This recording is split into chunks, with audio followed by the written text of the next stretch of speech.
don't exist unless they've come from another world. It's like, okay. Okay. And the other one was basically player characters and stuff like that all work on this world as if, from anywhere. So it's connected to the multiverse. And, yeah.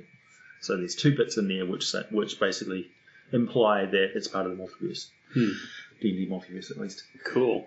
I'm glad for that. Yeah. It's not like... They didn't make any specific mention of Faerun or anything like that, but it's implied that it's part of the multiverse. Yeah. It's not like Tavale. No. Which was shut off, a fortress world. Yeah, so is Eberron. Eberron's a shut-off world as well. Yeah. And Kryn is actually a shut-off world, and so is Athos. Athos is a god as well. I didn't know that Kryn. So there's Creature Codex, which is the sequel to the Tome of Beasts. Beautiful. And this is the Tome of Horrors, which is by Frog God Games, who do a lot of old Fiend Folio stuff and things like that. Yeah. I feel like we're going to be using this one a lot in the Sithrune campaign. Yep. Okay, so tools. Oh shit! I'm already in love with the clamour. Oh yeah, there's lots of really good stuff. I haven't even flicked through every page in that book yet. Speech notes. Sithoga, the frog god, currently lives underneath the desert. I did a video on him. Currently lives in the ocean underneath the Great Desert. Yeah, the Toad Empire. Yeah. Awesome. Okay, so this is the recording of Iain and I talking about Sithrune. This is pretty much our first full day talking about Sithrune. We're sitting at the table in front of a big map with crudely printed out sheets with the basic layout of the place, and we're looking through the Creature Codex, Tome of Beasts, Tome of Horrors, and it's a lovely weekend. It's an amazing weekend. The sun is shining and we're out of it. Yeah. If there is a low... Oh, you're recording as well? Yeah. So there's a low hum in the background, which is the air conditioner because it is summer. Right. In your face, Americans. Yeah. So we're mapping out areas of the continent. We've determined that there should be the basin. What was the name of the basin again? Nyareth. Nyareth. And it's got a massive big plateau, which is a former coffee stain, or a coffee cup stain, which was once a massive big seat of divine power, like the chief god, the boss god, the ogre god, you could say. The Olympus. The Ao of the... The Ao, yeah. And that got destroyed at some point, blasted sideways, and... maybe... Nyareth could be an impact crater from... It went straight through. Went straight through the mountain, blasted everything into the Empire's Teeth Peninsula, or archipelago, island chain, which is actually chunks of an ancient, massive, mini-cities fortress. Yeah. So each one of these chunks is a shattered faction group, which is in charge of specific types of artifacts, which are dredged out of the ocean. Oh, and this tunnel... people have to go to the blood jungles to make their way for when the glass city reappears on top of the plateau, because that hole that got shot through the mountain is the only way up onto only safe-ish end quote way up until the plateau. Like this thing shot through and then plunged into at an angle. Yep. At an angle, so there'd still be a tunnel. Yep. Leading up. And why to the top of the plateau. Oh, that's the safest way up the side of the mountain. Up the side of the mountain. The broken, shattered piece of the mountain. Yeah, to get to the plateau where the glass city is. Oh, the glass city's up there. Yes, that's where I want the glass city to be. Is it at ground level or is it floating in the air? It's at ground level. Okay. It's sort of replaced itself where the closest ground is. Okay. What was it originally, do you think? I wanted it to be... You know, you have the Overgod, and so you'll inevitably have, like, a massive... it's the Vatican. Right. Yeah, it's the Vatican City. What if it's in this giant big art zone, there was his personal residences, but they were out of phase with the rest of reality, like pocket dimensions that he made. Okay, yeah. And because he's a god, they're permanent. Yeah. And they just realign themselves to whatever the top level of the structure was. That would be cool. That means that the items in here are personal godly things. So you could have, like the DMG, you could have the Sword of Cass or the Book of Vecna. Yep. God level artifacts. Yeah, so they're people here are artifact hunters going up to Glass City. That's the dream payload, going up there to get things which are programmed in supernal, to reshape matter. And because in my campaign at least, don't know about yours, I'll be bringing back the supernal words from Travail. I like that idea. Yeah. So there could be even a book of words up here. Right. I like the idea that supernal words have an effect on what's going on the material. Yeah. But the act of speaking them, can turn your mouth to jelly, sort of thing. Also rings out like a bell. Yeah. And so every old god is like, huh. Yes, we hear the supernal. We hear the words of creation. Yeah, and we hate them. Yeah.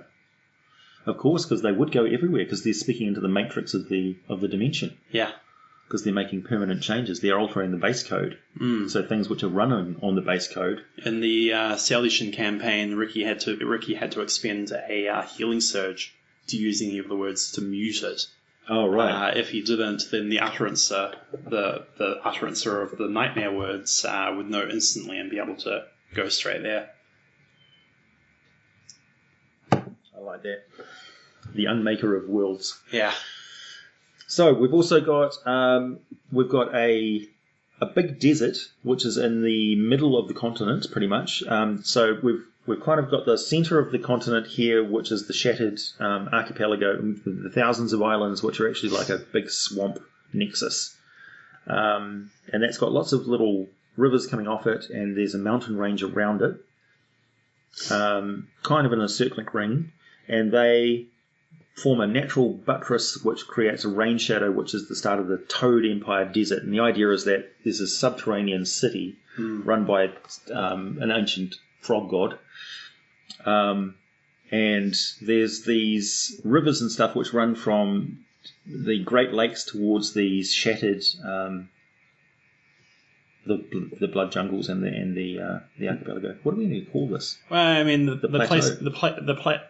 placeholder is Plateau of Desolation, but that sounds like a choose your own adventure book. So nothing wrong with that. The Plateau of Desolation. I'm sure we'll find a name for it. Names, I feel, are like a last thing, apart from Nyareth. Yeah, I think they'll just come to us organically. Yeah, like Nyareth sort of springboarded this whole thing. Right, so. Yeah. And Sithrune. Man, it was weird how we got Sithrune just like sprang out. I do. We came up with Sithrune. So I like Sithrune better.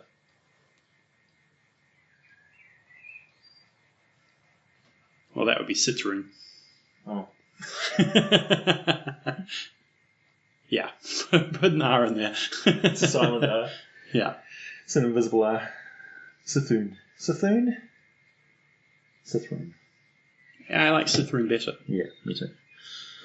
Because it keys into like the Sith and runes. So it's dark. Dark side of the Force, but also Rooney. Yeah. Yeah. Very Rooney. Okay, so we've got this big desert, and it's got a Toad Empire underneath because there's these rivers that vanish under the desert sands, underground rivers.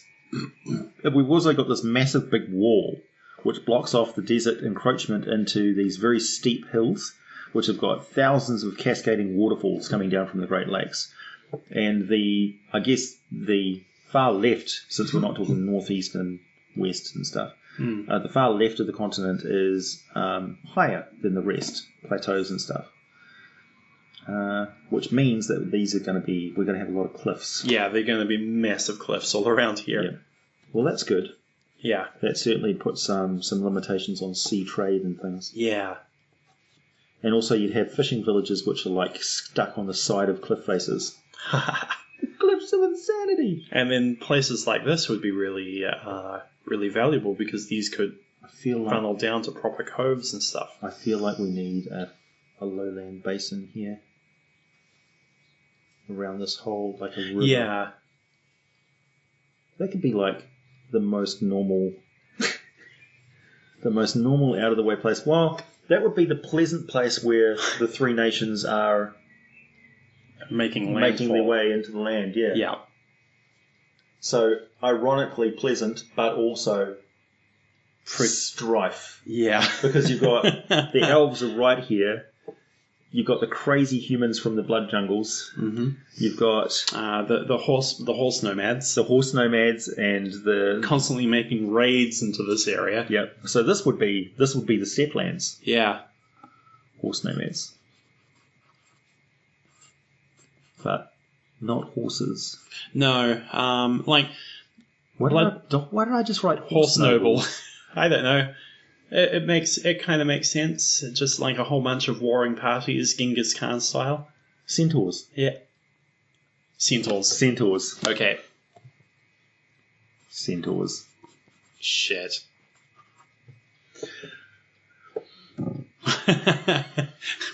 We're both sitting back in satisfaction at that. This is why you wrote nobles. Yeah. Your brain was like, no! No, it can't just be horses. No, it's got to be something better. Yeah. Horse nobles. Right. So over here, we've got orcs, trolls. Yeah, the sort of Damara of the... right. The far land. And that's why... Because that's the largest amount of ocean to go over. So... Wouldn't it be cool if orcs were a little bit like Vikings and sent pillaging raids over this massive block of water to that island over there? Right. Maybe there's something just so damn dangerous about this entire region that the orcs exist on these islands around the edges here. Yeah. Violently defending themselves against what? Dinosaurs?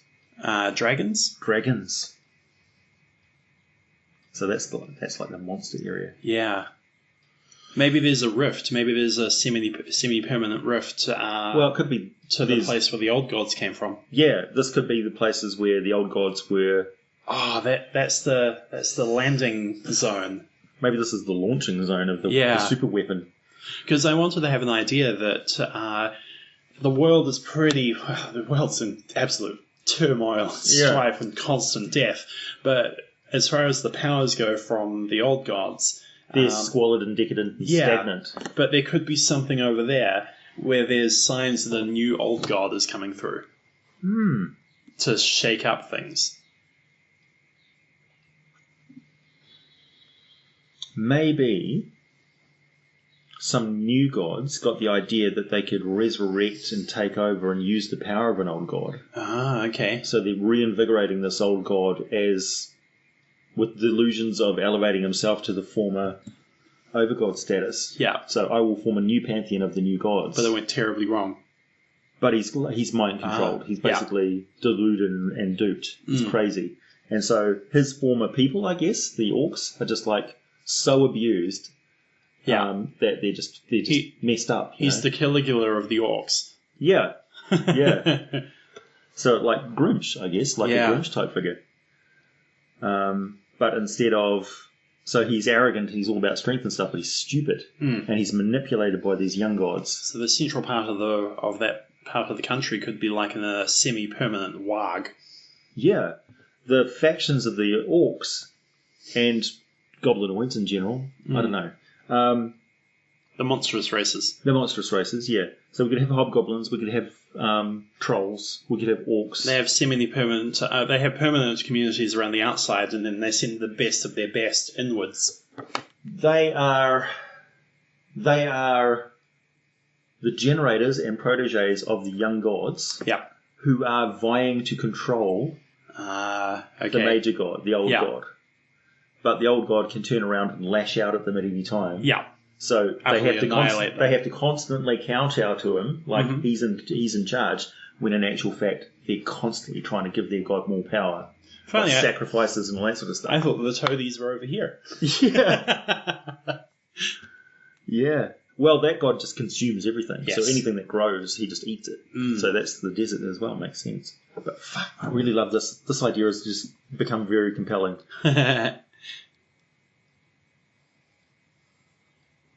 Some sort of mountain of power. I like the idea of mountains. You do like the idea of mountains for power. We've got several mountains so far. It makes sense that there'd be mountains there, though. Yeah, it would. Oh, it would be terrible land as well. It's just so far away from major bodies of water. It'd be like a second desert. The blasted lands, like in World of Warcraft. Blasted lands. It's like Mordor. Yeah. The Black Lands. Volcanic? Volcanic, yeah. Several volcanoes.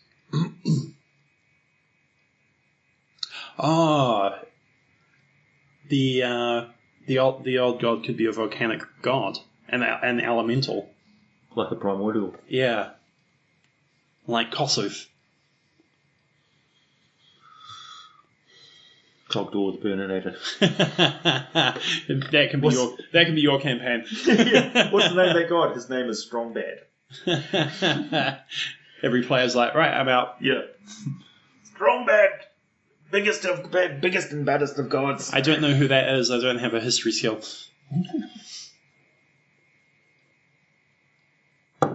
But I do like the idea that each one of these is like a different. So this is nation. Yeah.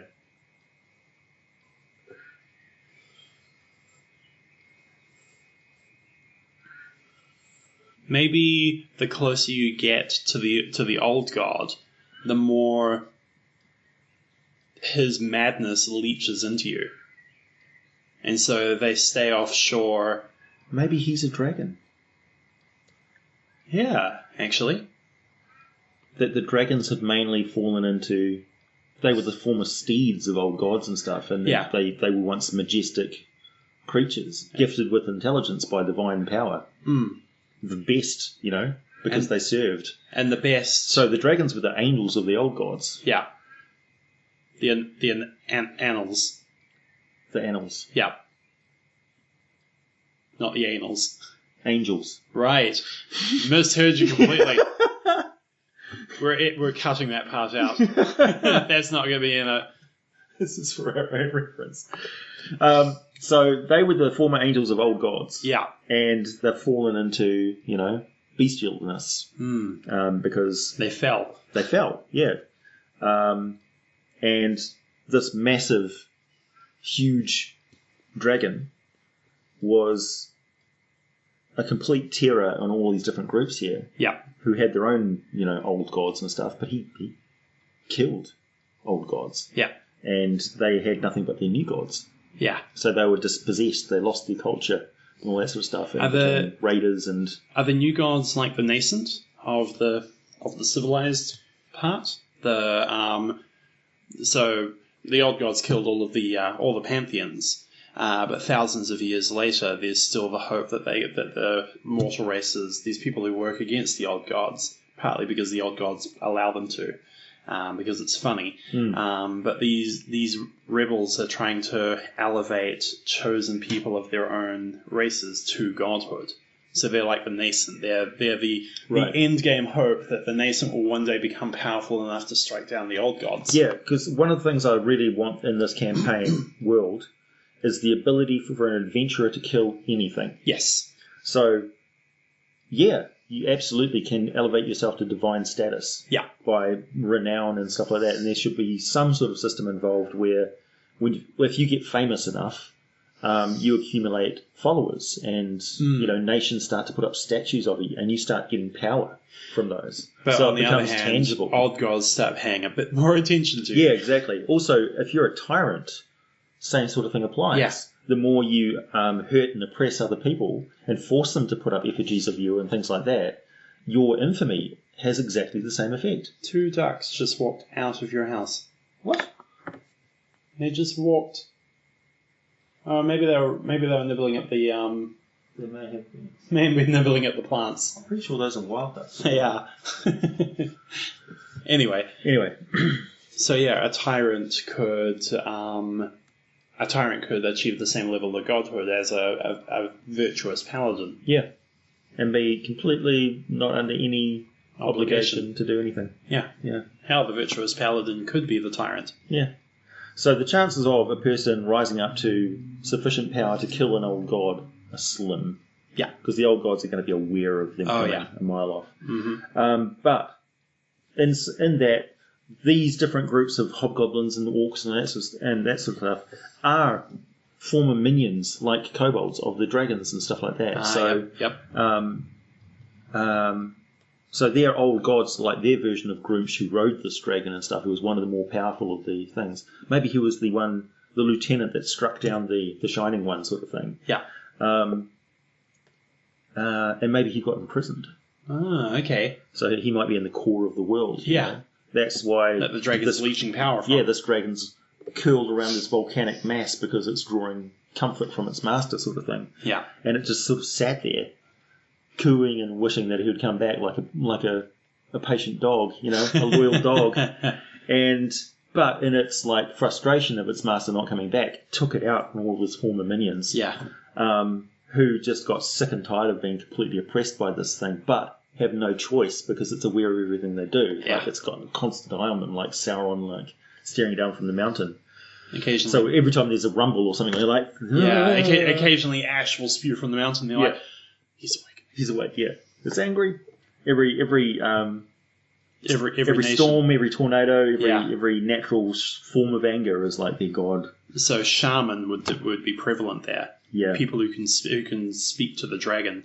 Like if there's an earthquake on this continent here, or a tsunami or something like that, the people on this continent of the three nations are ready for raiders because they're coming to get people to sacrifice to their god. Yeah. Oh, I like that. Yeah. So blood magic is very... Yep. And I guess this area here is kind of protected because they don't travel a lot over land. No. Because this is a blasted, horrible place. So this is kind of like a no man's land here. Yeah. Could be another desert. Either a desert or rift. We could put some sort of terrible ancient otherworldly evil in there. Like an invasion. Yeah. Maybe the Illithids. Maybe there's a proper actual Illithid empire. Or an old spaceship.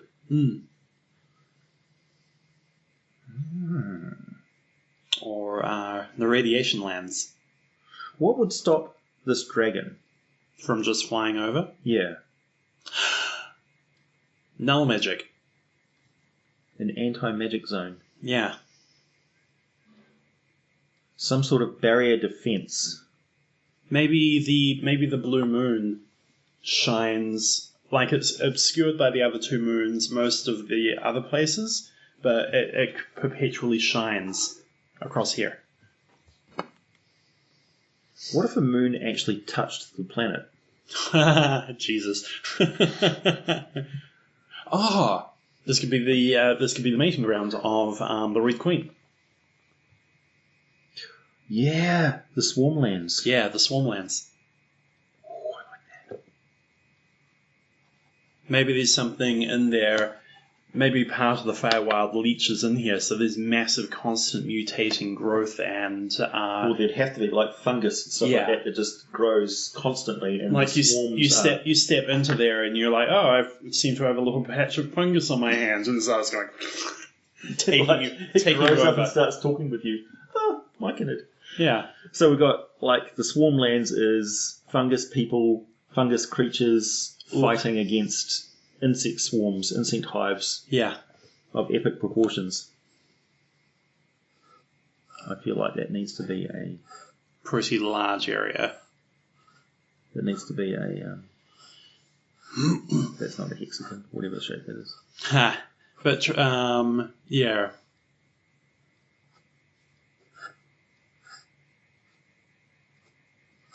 And travellers can make their way through there.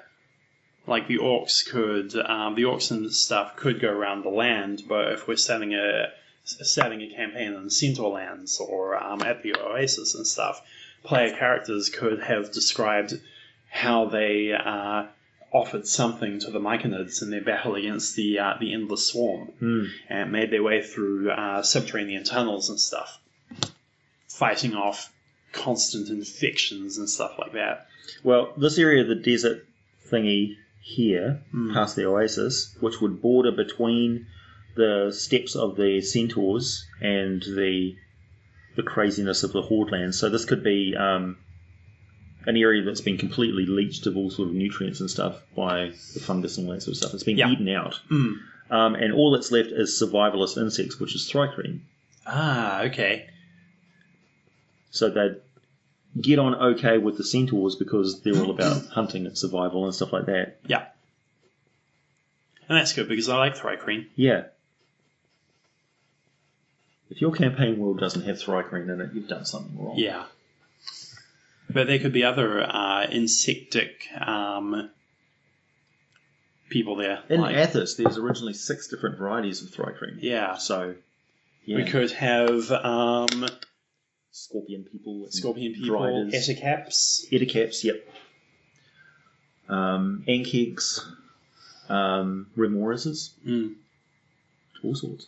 I had a funny idea that because we're like saying there's adherents of the endless swarm everywhere, and they're very lawful and methodical and mechanical and stuff.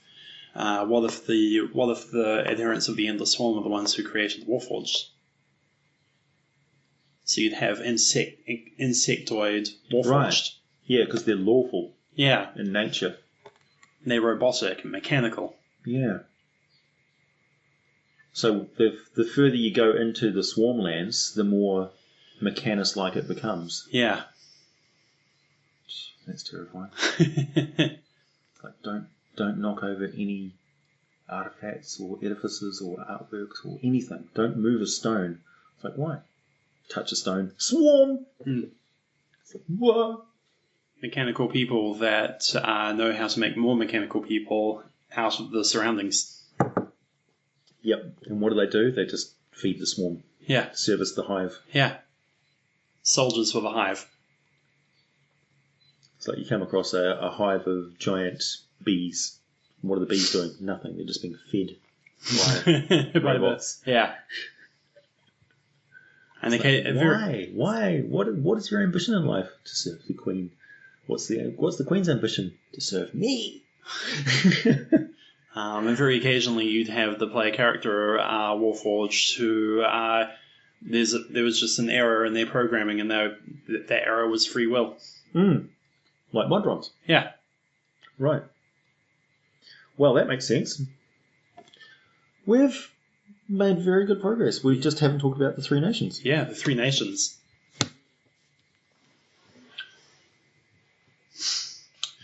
Do you want to... Well, we haven't really put... We kind of, like, in the back of my mind, that's humans. Yeah.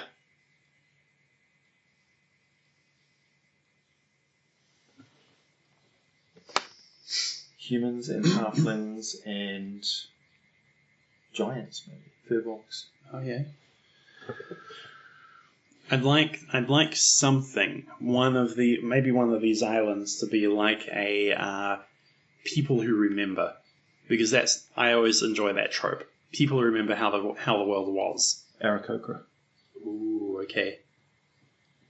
And Kinku, who remember how it was but cannot talk. Oh man, I like that. Okay, I'm putting that up here. Right. Well, we've got a couple of outliers here. Yeah. So this could be the people who do not talk. Birds that remember.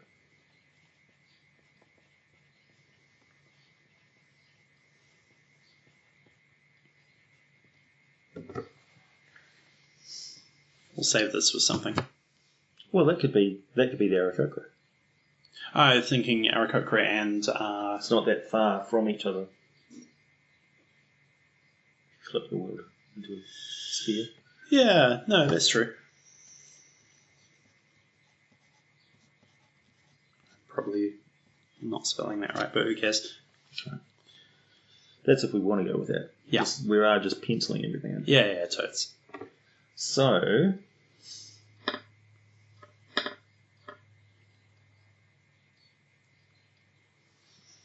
That's not that far from there either. So this could be... Giants?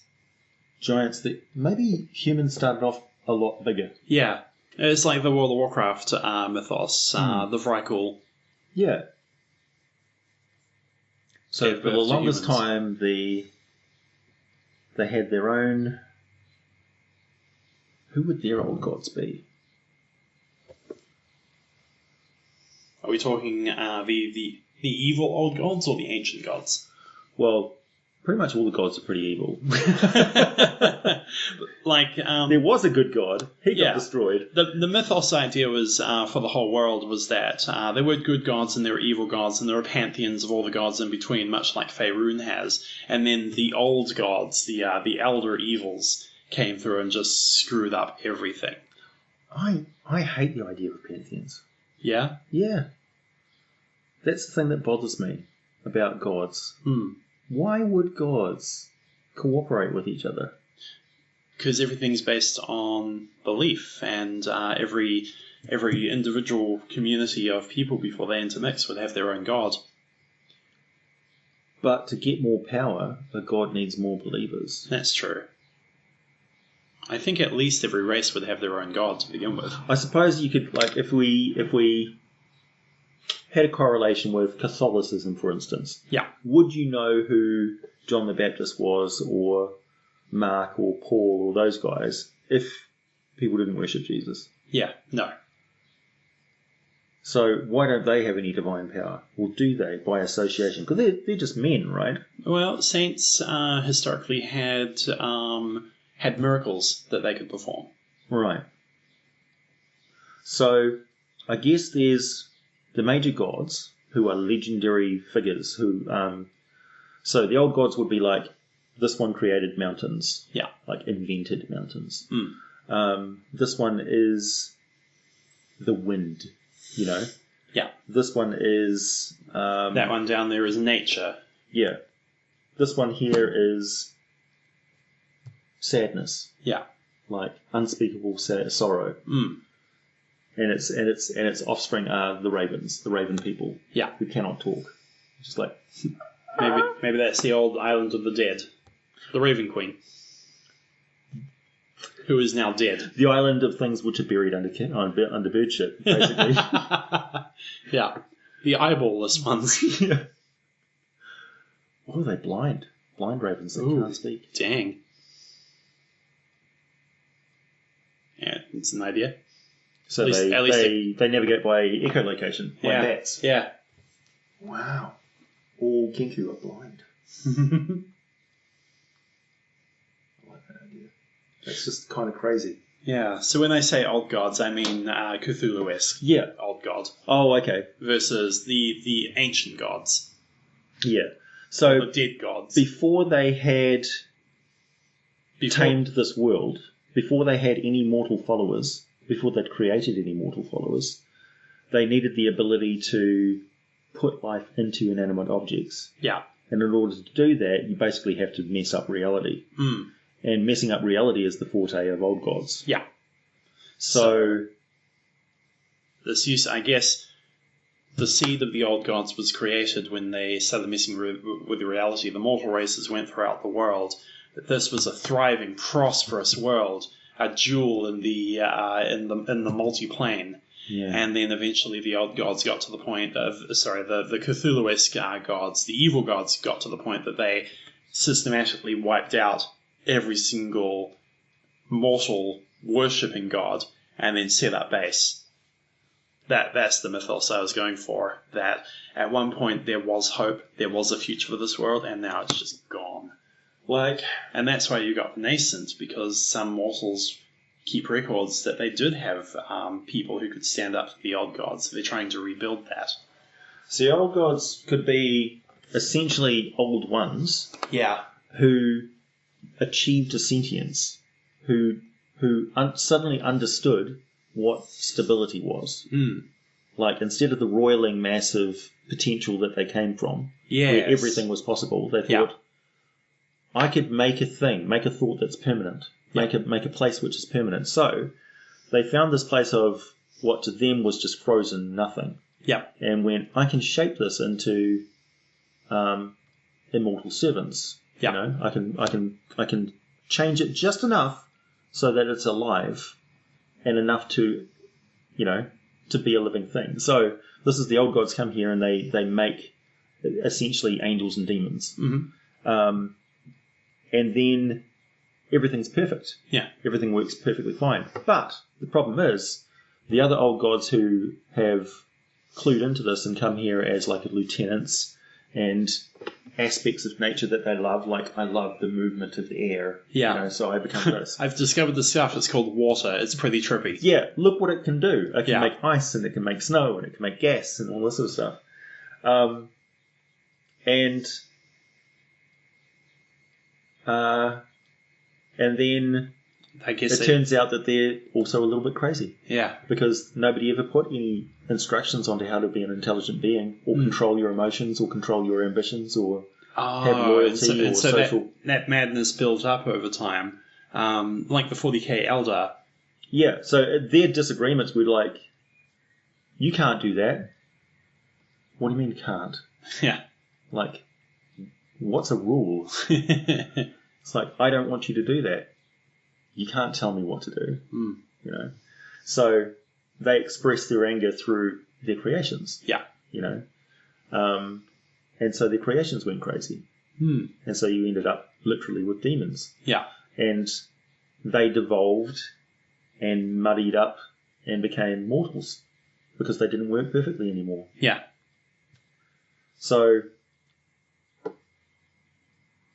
the giants live for a very long time. They're giant. They're physically fairly perfect. Yep. But they devolved over time. Each successive generation gets lesser and lesser. But the old ones, like their offspring, live for shorter amounts of time. Yeah. So the giants are the actual literal ancestors of humanity. Still alive because they live for a very, very long time, but they're old and decrepit and they don't produce giants anymore. So Nice. every giant that dies, it's one less. Yeah. So maybe they're venerated. Okay. Maybe there's ancient cities. Like Which humans are upkept. still have babies, obviously. Yeah. But they'll never be of the stature that the gods were. So the gods, when they do rarely have children, are titans, you know, are the Vrykul, whatever. So you could have player hooks where...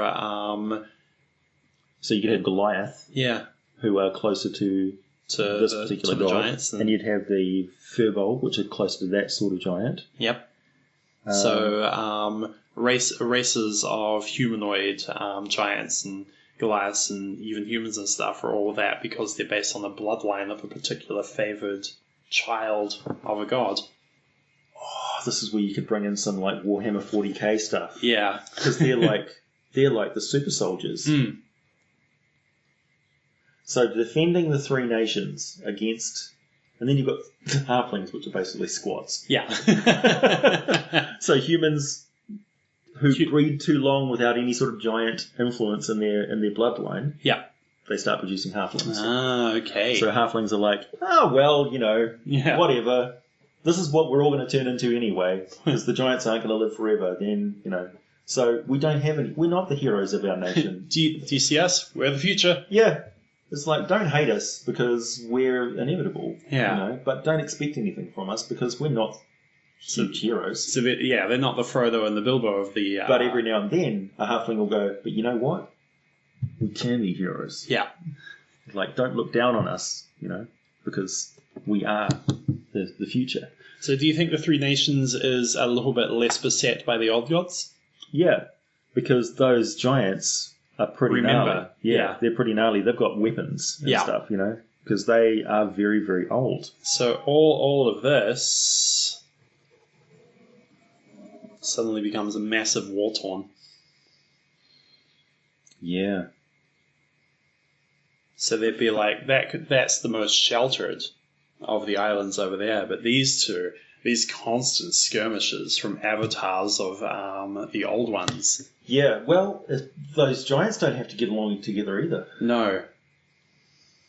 Because the giants don't breed with each other anymore, sort of thing, you know. Some of the giants could be like, let's just welcome them in. Our world won't change that much. Our time is past. Our time is over. The glory days of this world are long gone, and there's no going back.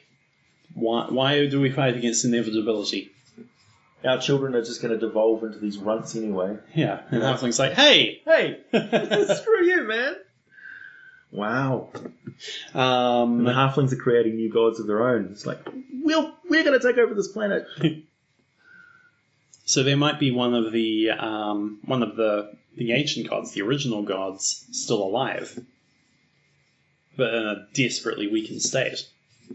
Because Yeah.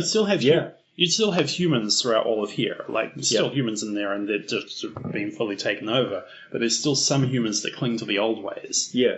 I do like the idea of the gods being trapped in interdimensional prisons and like this god being deep in the ground, like the lieutenant that destroyed the former god is literally in the earth. Yeah. You know, crushed under thousands of tons of pressure. In the Iron Kingdoms, there were the elves are in a sort of fortress country. They don't let anyone in, but they had a pantheon of 4 elven gods and goddesses, who were like the goddess of healing, the god of life, the god of fertility, and the goddess of war and stuff like that. Flipped around a little bit, and then once they'd created everything, and they walked amongst the mortals, and once they'd created everything, well, I like where you're going with that.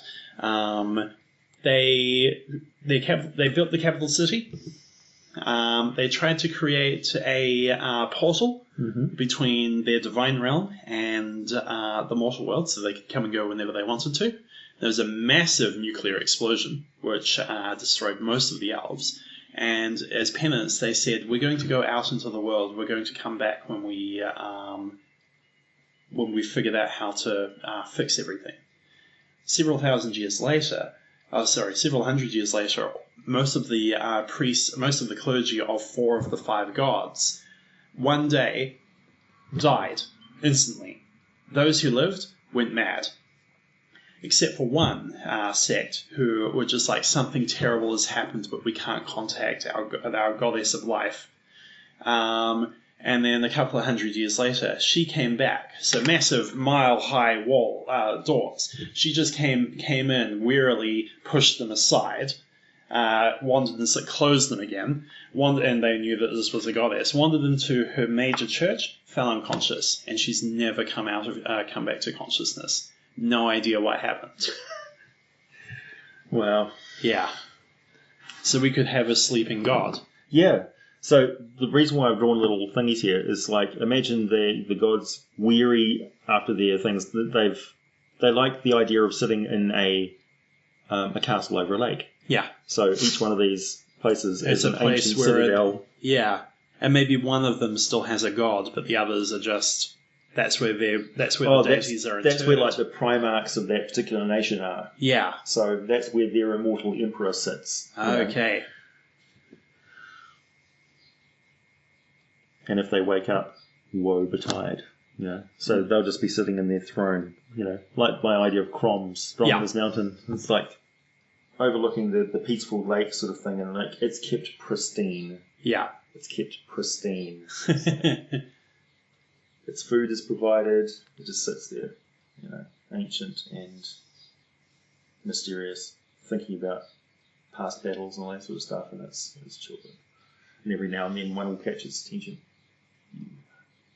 Perfect. You are perfect. I will breed with you. And it's a huge honour. Yeah. Yeah. So you have noble families literally by bloodline. Mm. So these islands have been fighting against the old ones for thousands of years. Yeah. All they know is war. It also explains why they would want to keep their borders very secure. So humans are mainly about protecting what's ours, and if we want to expand, we can't expand inwards because the gods, our primates realm has got to be pristine. Yeah. Like can't change because they don't like change. They're old. So we have to encroach on the thing. This is extremely difficult. Yeah. So these guys cause pressure for these guys who pressurize these guys, and of course the ones who are the literal runts of their society is halflings. Mm-hmm. So halflings are trying to sneak into the main continent, get along okay with the elves. So halflings are really good as spies. And diplomats. Like, they have no choice. Yeah. Either they can survive on the mainland, keep themselves, not cause any waves. Meanwhile, the humans are just like, invade! Yeah. You're like, we've created the Imperium of Man. Yeah. Yeah. Essentially. Because that's what humans do. Yeah. They're kind of like that. They're dicks, really. So they've got big capital cities, big, Romanesque architecture and all that sort of stuff. They've got, and really their industry and stuff is concentrated on the shore and stuff away from their capitals because they want to keep that pristine parkland area. So this is now an archivist island. Yeah. True. So they would be massively protected by the Three Nations against any sort of encroachment because that's where their living memory is. Yeah. I'm thinking then I'm going to not make this the Aarakocra because even though it wraps around and it's pretty close, I think they put all of their eggs into one basket, so to speak. I like it. So, what else would it be? I don't know. It could be whatever we want. Well, it's pretty close to. That is also very close to the city, the ruins underneath the ocean. That's true. So we've got to think that this area here is bordering it. That area, this is not ocean. This is ancient civilization. Really. Yeah, and of course that's merfolk. Yeah, and they don't want anybody going into their ocean. So maybe that's the merfolk on land. Maybe. They said, we won't take over the mainland, we'll take this land here. And they have magic which allows them to walk around on the land and stuff. Like the 1980s Mermaid movie. Well, I like the idea of a... where's our books? Down here? Things. Oh. I like the idea of a... It's a merfolk, right? So... Yeah. It's a fish. Oh, there's that pencil. You want a drink? I'm going to make some... I'm just going to drink some water, actually. Okay. Oh, that's why you got to do the thing tomorrow. I want to watch you do a Tim Tam Slam. Oh, right, yeah. We've got to show them the way. What are you going to drink, though? Do you drink coffee? No, I'll just have some hot milk. Okay. I will do a Tim Tam. Hot milk Tim Tam Slam. That's some kind of offensive, really. Well, you know me. I don't play by the rules. He's a rebel.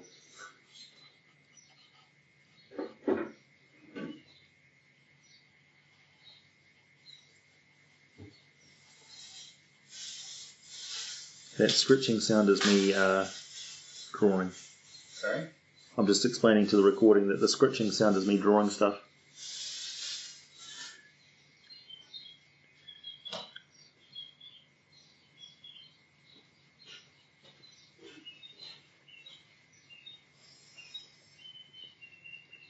So, the merfolk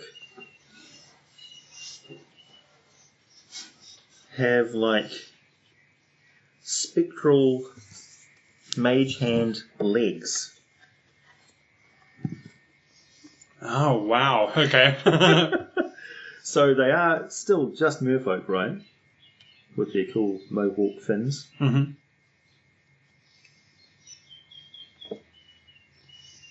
And their web arm thingies.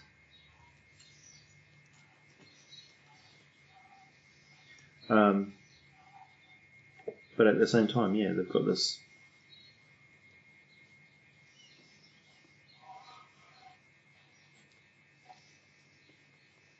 They could even be like dinosaur legs. So why would they have to conform to human legs? That would make more sense balance-wise as well. Maybe they take the legs of whatever is in fashion at the time. Some use its legs, others use its tentacles. Yeah, so they'd be like, move around like they're swimming across the land, and these legs are going, or even centipede legs, like a shrimp. Yeah, I'm not going to have a good time if the blue moon ever shines on their island. Right. Well, then they just swim around in ponds. Yeah. So all the streets are waterways and stuff like that because they're more comfortable swimming everywhere, obviously. Mm-hmm. But when they need to walk around on land, they just cast cantrips and walk around on land. And they've got rings of air breathing and all that sort of stuff. Well, I guess merfolk can breathe air, right?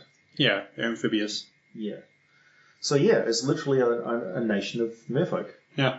Who don't tolerate humans encroaching because, from their point of view, the humans just are raiders of the old empire. Especially these ones. Yeah. Yeah. And of course the orcs and stuff are raiding it from the other side. Yeah. Dragonborn. Right. I brought my PHP. I don't know why. What about in the swamps? In the swamps, yeah. I think it's okay. Because they're cut off from the remnants of the dragons by the swarmlands. Yep. So they devolved. So they commingled with the inhabitants of the swamps. Well, they just diversified normally. Mm. So once upon a time they were... We could have it that the dragons... There are no divisions in the dragons. There's just like dragons. Yeah. And then the Dragonborn have all the divisions into gold and silver and copper and all that sort of stuff. So that they've got a complex society. Because it always sort of made sense to me that lesser things would have more strata than greater things. Yeah.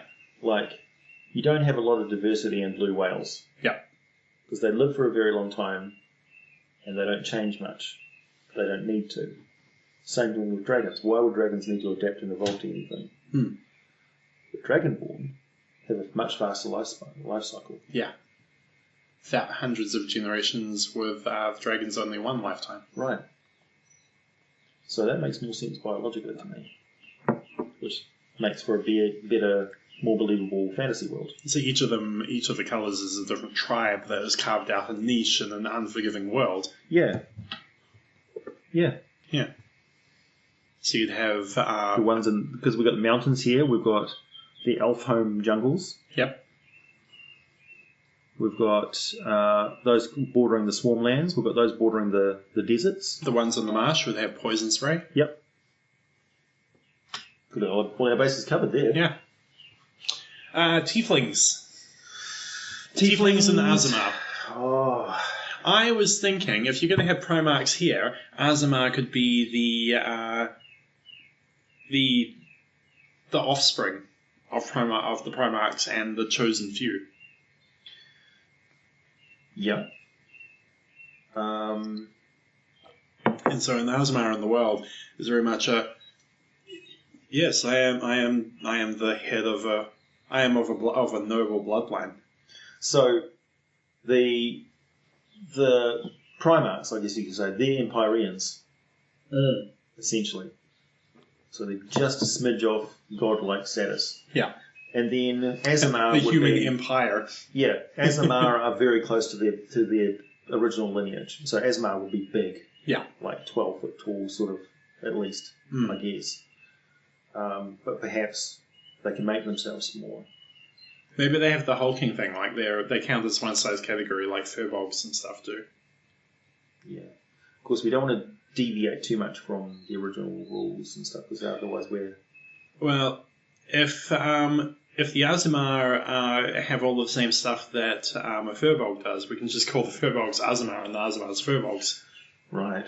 What about Goliaths too? Because I like the idea, like perhaps the Aasimar could be from one specific one of those Primarchs. One of the Primarchs. Yeah, actually that does make sense, because each of the different humanish races came from different bloodlines. So right. Each of the Primarchs is the pinnacle, the apex of that bloodline. Yeah. That means that I might be allowed to bring back Illumians. Yeah. Particularly if he's close to the archive. Yeah, Primarch of the words. The one who still understands the battle. Yeah. It's like, we need you to say something. And then the Kinku, the unspeaking Kinku are just like, they can hear his thoughts through the echolocation. They're like, no, nothing must be said. Anything that's said changes things, and it's a house of cards. Hmm. Like, yes, he could save your nation, but the calamities. It's like, it's worth it. It's like, you will pay 1,000 generations on 1,000 generations, hence you will fall. It's like, 1,000 generations, you say? All right. Every child is born with a number. Yeah. It's like, that counts down. It counts down. I like the idea of tieflings being from the sunken city. Oh, from the ocean place. And from the underground and all of the places where the old empire still, like the borders of the old empire. Okay, yeah. Because they are in charge of keeping the old ones locked up. Ooh, okay, so they're the gatekeepers of this world. Right, so they're evil fucks. Yeah. Like, because quite often what they have to do is keep good gods controlled. Like, so they are imprisoners and stuff, and they are secret keepers. Yeah. And the tieflings that you do occasionally see are the ones who aren't doing their duty. Yeah. You know? So they've got that lawful structure of the 9 hells sort of thing going because you are born to do a job. Yeah. You know? You are given these powers because you need to, you need to hold the key of burning power and stuff. Yeah. And this tiefling's like, nah. I'm going to go to the surface world and be rich and powerful and all that sort of stuff. So the people who see them are like... Yeah, they'd be hated by their own kind, and they'd be hated by everyone else as well. Yeah, not only because they're... See, there's one of the hawks. Just flew up off Henley Terrace. Huh. They'd be like, not only are you not from the surface world, you're from the evil underworld. Yeah. Or from the deeps, but you're weird looking and different. You're kind of a dick. And you're bound to bring doom on wherever you go. Dwarfs we got, that's easy, down there. Elves we got, that's easy, down there. Dark elves. Dark elves, drow, yeah. We've had a couple of worlds where you're not a drow ever. There's no real drow characters. Yeah. So Eberron, we've got Salesian, I always banned drow. Banned, yeah, but at least Eberron's still got drow, so to speak. They've got dark elves. Yeah. Kryn's got dark elves that aren't drow. We can make them the slaves of the toad people. They're in a former forest that's now a forest of stone. Yeah. Sunken stone Because forest. the borders of the toad people is pretty close to the elf home. That's true. The buried forest. Forest of stone. Yeah.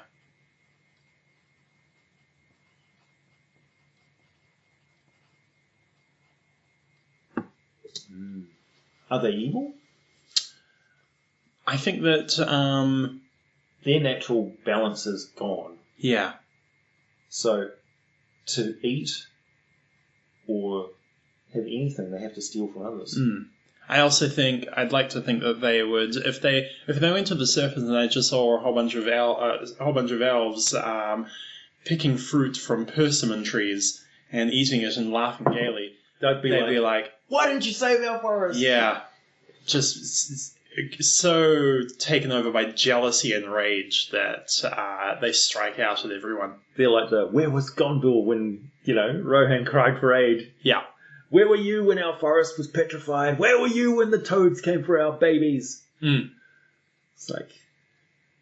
So those who escape are animalistic. They're just emo. Totally emo. Totally emo, and told from an early age of slavery that being nice is a weakness. You're not welcome in the Elven Forest because you're one of the conquered people. You're the ones that failed. Yeah. Your forest is gone. Your forest is dead, and you should die with it. If you're going to live, strike first. Yep. The other elves have no time for you. And you're still indifferent to other nations because they never helped you either. So you can take from the gnomes, obviously, and the Dragonborn. That puts them in direct So, Would they still worship spiders?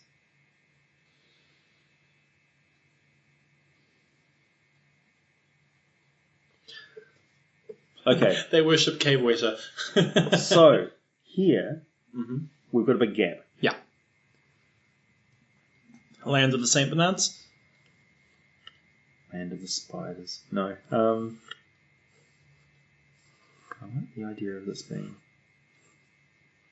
Several zones. Yeah. You've also got a big zone there. Yeah. And bear in mind, whatever you come up with, this is war-torn. Yeah. This is like the DMZ. Well, that would make sense if there's these kingdoms here as well. I think that would definitely be... Because this is the new land. yeah. So all these different nations would have, all these different primarchs would have different factions. So this is Europe, essentially. This is feudal Europe. I think some of them would definitely be followers of the old ones, like royal families of the evil old ones. Right. Sort of bulwarks. Corrupted, yeah. I mean, bulwarks against the... This is the place where all the cities which are dystopian nightmares are. Right. Yeah. And I mean, really, all of this is peppered with this. These are broad absolutely. broad strokes of God, this. yes. Like you could still have a human kingdom in the middle of this borderlands, you know. I want to put Karnath up here, for example.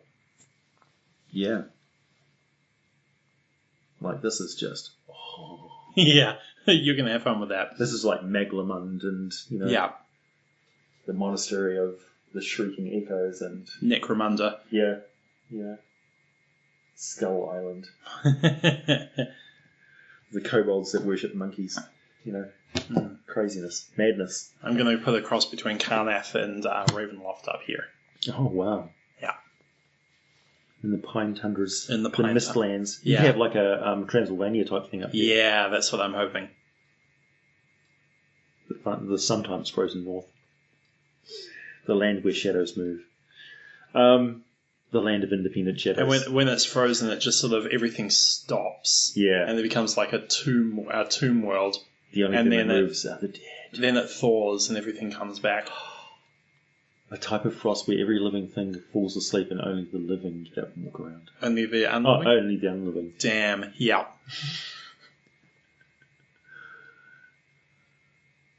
The dead winter. The dead of winter. The dead of winter. We're going to write that down. Dead.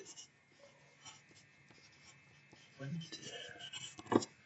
It's like, the dead of winter. Oh, yeah, dead of winter. No, the dead of winter. Yeah. It's like, yeah, the dead of winter? No, sorry. No. Listen to the inflection. The dead of winter. It's like the middle. Yeah. It's so scary. You understand the words because it's traveled to other worlds of existence across the multiverse. But you don't understand. This is how bad this is. Yeah. They just get up and eat you while you're sleeping. Yeah, it's okay. We call it the end of the winter as well. No, you got it from us. Yeah. You don't understand the terror. The terror. So yeah, this is the shattered, the lands of invasion, really. Yeah. And obviously the drow are mercenaries and assassins. Oh, true. Poisoners, hence spiders. Mm-hmm. But also snakes. Oh, you different clans. Wanty. Maybe these are the old snake empires and stuff. Yes. Okay. Old serpent. So you'd have lizard folk from there as well. Yeah. Also, this could be lizard folk. Oh yeah. There could be lizard folk. Lizard folk. I mean, all of the races are going to be all over the place, but primary architecture and stuff is going to be the old histories and things. Yeah. Well, I think that was a good time to break for